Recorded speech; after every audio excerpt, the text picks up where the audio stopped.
welcome to Revelations of Delusional Knitter. I am Angela, your host. It is Saturday, June 27th, 2015, and this is episode 120. On to updates and housekeeping. Welcome if you are new. If you are returning, I thank you as always. Either way, I hope you enjoy. Continue to watch the show. On Ravelry, please come and join the Ravelry group if you are not a member already. We have some giveaways and some knit-alongs and some chit-chat. I'd love it to be more active. I am in part at fault of that because I read everything and think I replied, but maybe I'm in my truck on the phone and park somewhere or at work or something, and then I don't reply, and then I go back a month later and I'm like, oh, I never actually responded to that. So I will try to be better at that. I did create a thread called Delusional Jabber that is just for chit chat about anything you would like to discuss. And yes, so come and join the Ravelry board if you're not a member already, and I'll try to be more active on it. Declarations, Traveling Monsters. I have another monster. Tutuli hails from Texas. She is a bun nugget with a tutu. That's where her name comes from. And she is super cute. We had fun with her up at my in-laws' house in the White Mountains, which I will talk about now. So we haven't been up there in forever. I hope this was not actually when, but it may be when we got married. We got married at my in-laws' house because it's a gorgeous venue, fit lots of people, and my in-laws set everything up and I didn't have to do anything. So, we finally got up there the other weekend, and my husband's sisters and their husbands were up there. It was very, very nice, and we really need to get up there more often. We used to go up a lot in the past, but it was kind of crazy a lot of the times. His sisters would go up a lot more often than we did. They all have children. They are well-behaved, wonderful, sweet kids, and I love them all to death. But they are all grown up now, so they don't really come anymore. So it was really nice that it was just all of the adults. And again, they're wicked well-behaved, super sweet kids, but when there's 6 kids and 8 adults in one house, it's going to be crazy no matter what, right? So it was a nice, quiet, wonderful weekend. We went up late Saturday afternoon, and we came home later on Sunday, which was also nice because we didn't hit any traffic, and I don't know if that's because we left so late. In the past, typically, we would leave in the early afternoon, but I think we had the same thought as everybody else, oh, let's beat the traffic, which you don't beat the traffic if everybody leaves at the same time, right? And we didn't hit any traffic, so it was great. So we did that last weekend, and it was wonderful. And I didn't want to leave, but we had to go back to work. So the other thing I did recently, yesterday actually, my mom's friend sings, and her and the other students of this teacher put on a cabaret every year. I've probably talked about it on the podcast before if you've watched for a long time. So the problem was, typically we go on Sunday, traffic again, to avoid it, and I am working tomorrow. Because I just started at this place. I didn't know yet if I could do swaps and stuff. I'm now released from training, so I could have, but it was kind of late by the time I figured that out. And so my mom and I went on Friday, and my husband didn't go because he was working. And the drive there is horrible anyway, and even worse, the traffic. I had a lot of traffic. And it was horrible. We just made it there. We were 10 minutes late. So we missed a song or two, but never again. Sunday. In the future. I'm never going on a Friday again. I just felt bad because it was my mom's friend's birthday yesterday, and I didn't want to not go at all. And it's usually a very good show, and it's fun to do and everything, but the ride is always horrible. It's a long ride. And if there's traffic, forget it. It's just terrible. And it's always in the summer, so it's hot, which makes me really angry in the car. But we made it. It was fun. It was a birthday. We said happy birthday, and all is well. What else has been going on? Hogwarts at Ravelry. I have a storyline this rotation, and that is going well. I've had lots of entries into my, whatever you want to call it, storyline, I guess. And that's been a lot of fun. So on to Revelations. Let's see. The Knitters Guild Master Hand Knitting Program. Not done anything more on. I just have my swatches here. I haven't seen them yet. I haven't even wound the yarn to see them. Gotta be doing that soon. The sock yarn blanket. I haven't actually worked on it, but what's fun is Hogwarts at Ravelry, the headmistress, is doing a little knit along with mitered square sock yarn blankets. Not for points or anything, just for fun. So I really need to get back into knitting my sock yarn blanket. And, sorry, it's in a Ziploc bag. So I just figured I would show it again because I haven't shown it on the show for quite a long time. It's very long. So this is actually folded in half here. But this is my sock yarn blanket. Lots of ends to weave in.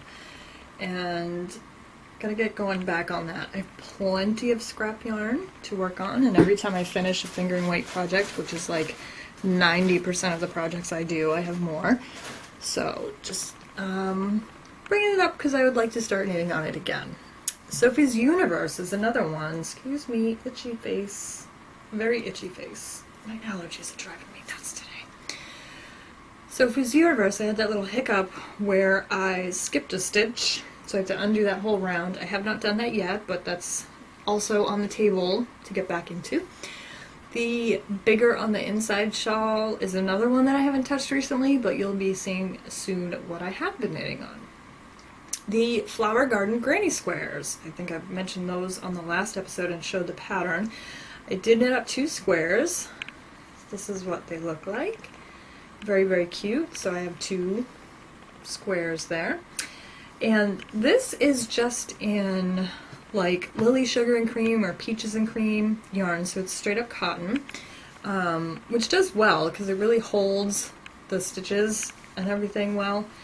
It's very, I don't want to say stiff, but it's kind of what cotton yarn is, so it looks really nice, but I'm not sure what I want to do with it yet. I think I said in the last episode, I don't know if I want to make a blanket. My intention was to make a blanket, but I'm not sure that 100% cotton yarn is the best idea for a blanket, so we'll see what I'm going to do with those. The other thing that I finished was the vintage hanky dishcloth in this lovely yarn that I'll tell you about, and it came out awesome. So it's just a little knit dishcloth with a nice crochet edging, and it's really cool too because you knit it in the round and then you don't bind off, you just crochet off the stitches together, and that's how you cast them off. I do have this yarn left. I have 3 colors here, so what I wanted to do was do a couple more dishcloths and just vary which colors are where and make a set. This yarn is Phil Cotton 3 by Phil Dar. It says .fr, so I'm assuming it's from France. And what is special about this yarn, it's a lovely cotton yarn. If cotton wasn't not the best idea for a garment, I would love to make a sweater out of this yarn. The yarn has aloe in it, so it's really cool. It's super soft, and it's just a lovely, lovely yarn to work with, and I like it a lot. That's all I have for Revelations.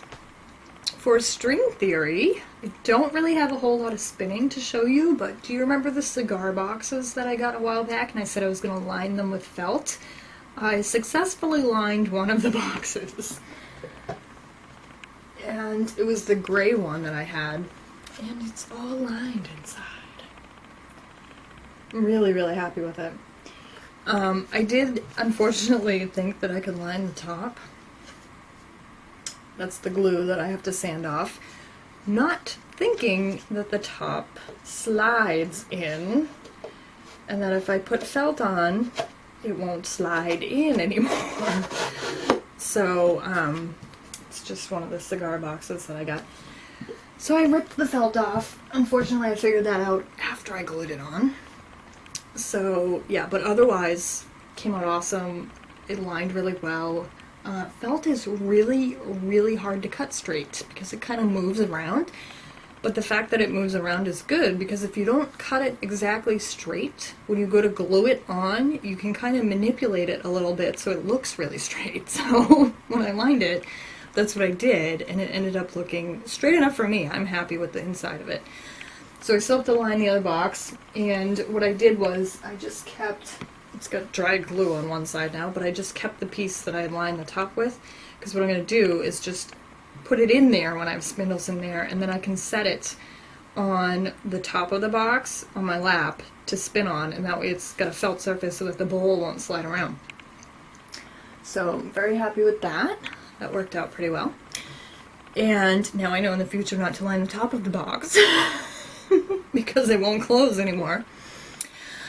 Scrolls. We have the After This Row giveaway. Joyce was kind enough to give us one booklet to give away of the winner's choice. And also, don't forget, until July 15th, there's still the coupon code, all caps, Angela, for 35% off for Joyce's After This Row booklets. So let's do the giveaway. We had, whoops, that's what I forgot to do, was bring up the thread of entries. There we go. I did bring up random number generator on here. So we have 2 through 9, because I was the first person. So we'll do 2 through 9 and generate. We have number 8. So let's go see who lucky number 8 is. Number 8 is Jilliana82. So you won one free After This Row booklet of your choice. And now what I have is the review of Knit Edge issue 7, and I'll insert that here. This is a review of Knit Edge magazine, published by Cooperative Press. This is issue number 7. It retails for $6.99 per issue, or less. Some of the earlier issues are a little bit less. And if you subscribe, then you will save money, and all of that information can be found at knitedgemag.com. It has the different subscription levels. This issue has 9 articles and 7 patterns, and I'll just show you a few of each of those. Don't want to show you the entire magazine. So one of the articles that interested me was Wise Hilda on Socks, and that is the lovely Kate Atherley, who has many wonderful sock patterns as well as shawl patterns and many other things, has many books and lots of great information. And this article is all about sock fit, measuring your foot and adjusting things so that your socks fit you very well. Another article I found interesting was Hooked on Hand Dyed, and it's about her meeting Tina from Blue Moon Fiber Arts. And then there's another article following that that's an interview with Tina. That one was really fun and lots of color, full of color and information on hand-dyed yarn. And another one I forgot to write the page number down for, sorry, so we're going to scroll back up to the table of contents so I can find it. There it is the 48-hour design challenge, and 3 designers challenged each other to produce within 48 hours a pattern that they would design, knit, write, chart, test knit, photograph, layout, publish, and be proud of. It's very interesting. And crazy, but it's a really great article. And there's a couple of patterns. I'm just going to show you 2. The first one is Miles to Go. That is the cover pattern that is shown on the magazine by Jalis Biro. Not sure if I'm pronouncing her first name right, actually. And she's done tons of things. Knit Circus yarns. She dyes now. Lots of gradient yarns. Really wonderful stuff. This is a lovely cabled and lace hat pattern in a gradient yarn. And then the other one I also can't pronounce. It's by Anna Dalby I can pronounce, but the name of the pattern is a Norse character. And I'm not even going to try to pronounce it, I'll just show it to you. So it's a lovely shawl, typical to Anna Dalby and her work. And there's the name of the shawl. Your guess is as good as mine. But it is a lovely shawl pattern. And that's it. So like I said, I don't want to show you the entire magazine and give everything away, but it's Knit Edge, published by Cooperative Press. Lots of great, informative, wonderful articles from lots of people that you know well and enjoy. And as it says here, some knit and crochet patterns by Christina Bowers, Anna Dalby, Michael Dworjan, Shannon Oki, Lars Rains, and Lorinda Redig, plus, like I said, articles, columns, and much more. So $6.99 for this issue. Cooperative Press, as usual, has also allowed me to give one issue away for a giveaway, so that will be on the Ravelry board after this episode is published. And if you're interested in subscribing to Knit Edge magazine, it is published 3 times per year, and you can find individual issues as well as subscription information on knitedgemag.com. So that was our review of Knit Edge issue 7, and we'll have a giveaway on the board for 1 free copy of this issue. I'll put a thread up there right after I post this episode. Now we are on to Testaments. Into the World shipment. So I don't have a spindle to show you. Can you believe it? I didn't buy a spindle in the last 2 weeks. I do have my last Into the World shipment, and it is English Shetland, which I love. I've spun up one of these before. And Draste is the colorway, and it's a lovely navy blue, olive green, and variations thereof, it looks like. Lovely as usual from Into the World.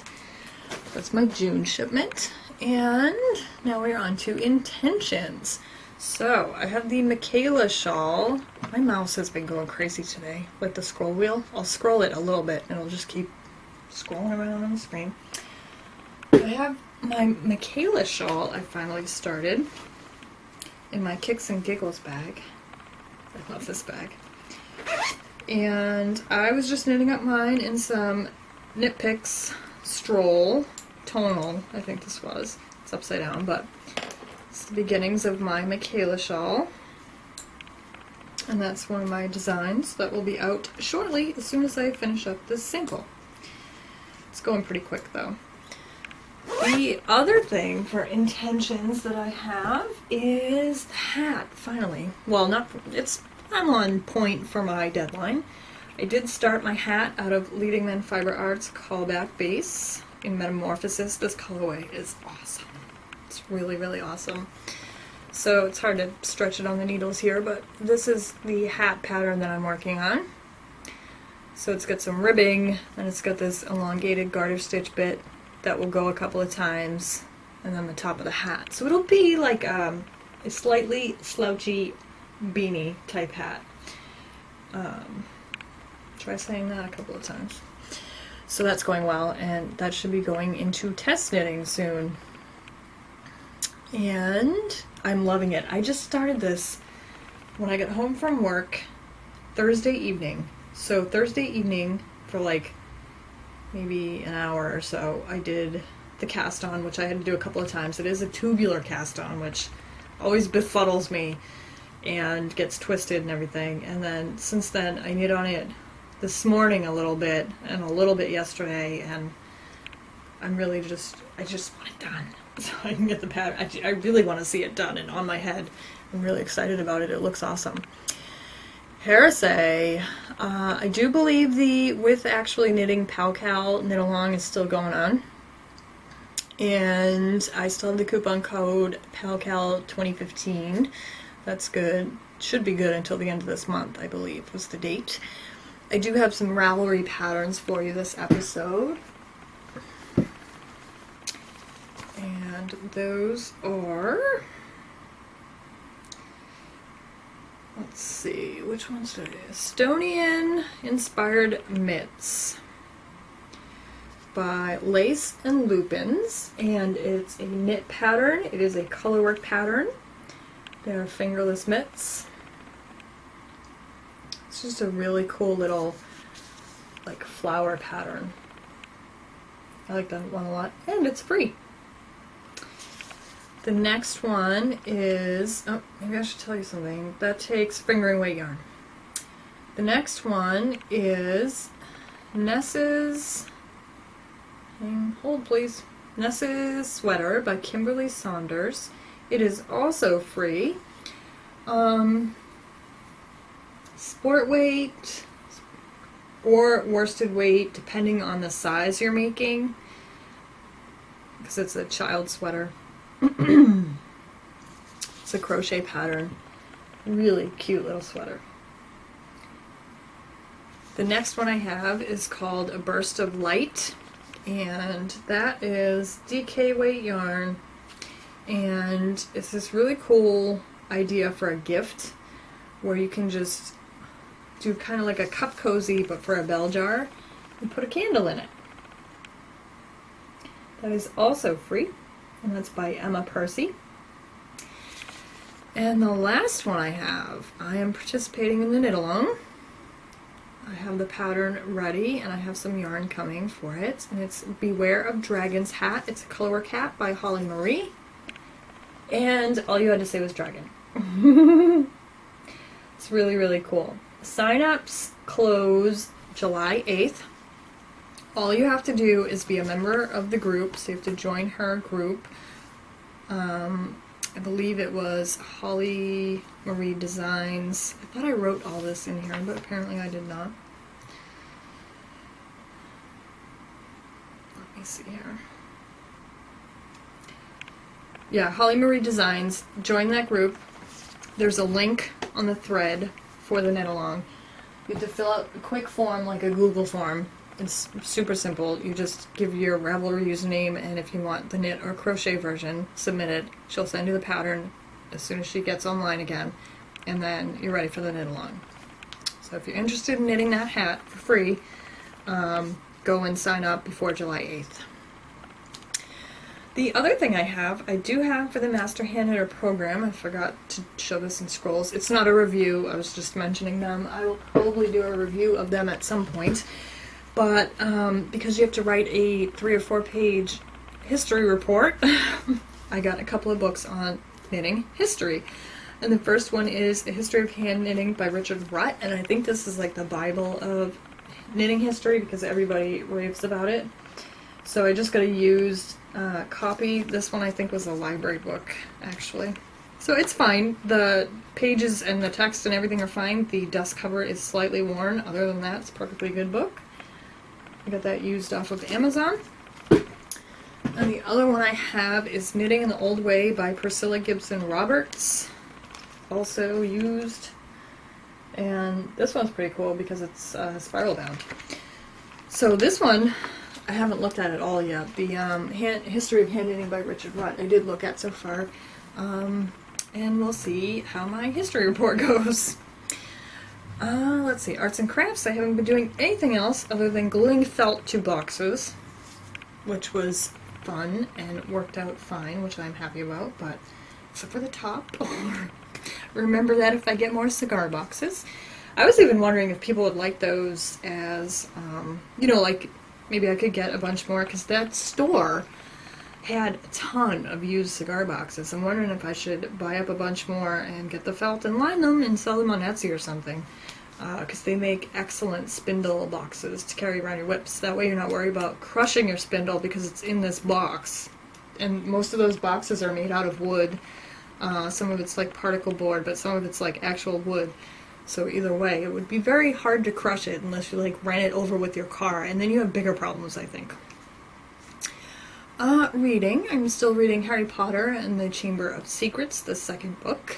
And I'm still listening to A Plague Upon Your House, which is Zombie Fallout number 2 by Mark Tufo, and I'm liking that one a lot. I might even go back and listen to it again because a lot of it I was in here crafting and not really paying attention. Because now when I listen to it, I'm like, what is going on? Who is that? So I think I skipped over a lot of it because I was paying too much attention to what I was doing in here and not really listening to the book. TV, Wayward Pines, I am caught up on. There was one more episode the other day that I have to watch. And I'm liking that one a lot, and that was based on a novel. So I'm definitely going to check out that book once the series is completed. Still just watching Keeping Up Appearances and Trailer Park Boys on Netflix before I go to bed. I have to catch up on Outlander. I said that the last time. I still haven't watched any. And Orange is the New Black is out again. I did start watching the new episode of The Last Ship the other day, but what I'm noticing is season 1 of that one was a lot of like dialogue and storytelling. Season 2, unless it's just the first episode, which it could be, it's a whole lot of just shooting up the joint. I'm like, just shooting and fighting everywhere. And I like to knit while I watch it or do something like that. So I'm missing the whole thing because I'm paying attention to something else. That's why I usually watch shows that are more dialogue based. But I'll probably still keep watching that one because I like that one a lot. And the main character is really, really hot. Really hot. If you look at him, younger pictures of him, he looks like Chris Hemsworth. Yeah, I forget his name, that actor, but I'm pretty sure that's why I keep watching that show. Plus, the guy who played Jane Cobb on Firefly is on it as well. So, bonus. And I think that's about it for this episode. So, I hope your crafting and everything is going well. I hope your weather is good. Most things are going well here. I completely trashed my room preparing for this podcast episode, by the way. I just looked around and there's stuff everywhere, all around me. Thank you for joining me. Happy knitting and spinning.